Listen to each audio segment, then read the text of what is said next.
சிறுவர் கதைகள். குயில் டாக்டர். கற்பூரவள்ளி என்ற காட்டில் ஆந்தை குடும்பம் ஒன்று வாழ்ந்து வந்தது. ஆந்தைக்கு 2 ஆந்தை குஞ்சுகள் இருந்தன. தன் குஞ்சுகளை பேணி பராமரித்து வளர்த்தது தாய் ஆந்தை. குஞ்சுகள் வளர வளர அம்மாவிடம் பல கேள்விகள் கேட்க ஆரம்பித்தன.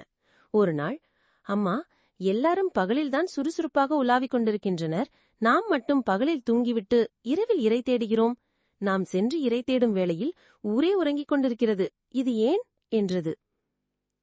நமக்கு பகலில் கண் தெரியாது, இரவில்தான் கண் தெரியும். அதனால்தான் நாம் பகலெல்லாம் தூங்கிவிட்டு இரவில் சென்று இரை தேடுகிறோம் என்றது தாயாந்தை. ஏனம்மா, கடவுள் நம்மை மட்டும் இப்படி படைத்து விட்டார் என்று கேட்டது இன்னொரு ஆந்தை குஞ்சு. கடவுள் நம்மையெல்லாம் ஒரே மாதிரிதான் படைத்தார். முன்னொரு காலத்தில் நம்முடைய முன்னோர்களின் ஒருவர் செய்த தவறைத்தான் நாம் இன்றும் அனுபவித்துக் கொண்டிருக்கிறோம் என்றது தாயாந்தை. அப்படி என்ன தவறு செய்தார் என்று கேட்டன குஞ்சுகள். ஒருமுறை நம் முன்னோர் ஒருவர் காகம் ஒன்றிடம் மிகவும் நட்பாக இருந்தார்.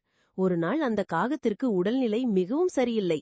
எனவே அதை அழைத்துக் கொண்டு காட்டில் டாக்டராக இருந்த குயில் டாக்டரிடம் சென்றனர். குயில் டாக்டரோ நன்றாக வைத்தியம் பார்த்து காக்காவை குணமாக்கிவிட்டது. அதன் பிறகு டாக்டருக்கு ஃபீஸ் கொடுக்கணுமில்லையா? ஆனால் இவர்கள் இருவரும் கொடுக்கவில்லை. எனவே குயில் டாக்டர் எனக்கு கொடுக்க வேண்டிய பணத்தை கொடுங்கள் என்று கேட்டது. இவர்கள் இருவரும் எங்களிடம் பணமில்லை என்று சொல்லிவிட்டு ஓடி வந்துவிட்டனர். அதன் பிறகு இவர்கள் இருவரையும் பார்க்கும்பொழுதெல்லாம் பணம் கேட்க ஆரம்பித்தது குயில் டாக்டர். ஏதுடா தொல்லையா போச்சு என்று நினைத்த நம்முடைய பாட்டனாரான ஆந்தியார் பகலில் தலை காட்டுவதே இல்லை. இரவில் மட்டுமே வெளியே வருவதும் இரையை பிடித்து தின்பதுமாக இருந்திருக்கிறார். பகல் முழுவதும் மரப்பொந்துகளில் படுத்து நன்கு தூங்குவது, இரவில் எழுந்து வெளியே செல்வது, இப்படியே இருந்ததால் ஆந்தையாரை கண்டுபிடிக்க முடியவில்லை குயில் டாக்டரால். அதனால் ஆத்திரமடைந்த குயில் டாக்டர் காக்காவை பிடித்து நன்கு திட்டியிருக்கிறது.